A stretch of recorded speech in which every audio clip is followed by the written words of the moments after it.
Grilled chicken Greek salad.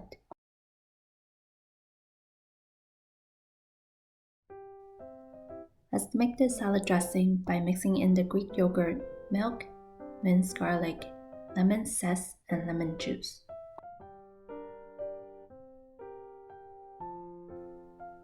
Add in chopped dill, salt, and pepper, and set it aside for later.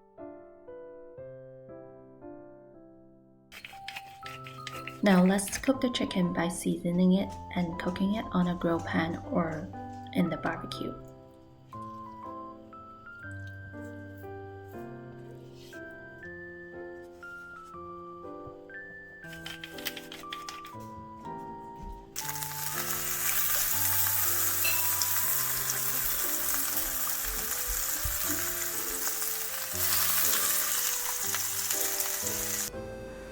Now we're going to assemble the salad by mixing in the different types of vegetables and the dressing that we have prepared earlier on.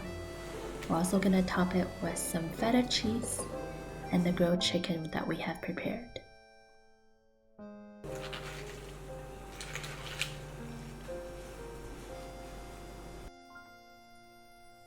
Enjoy!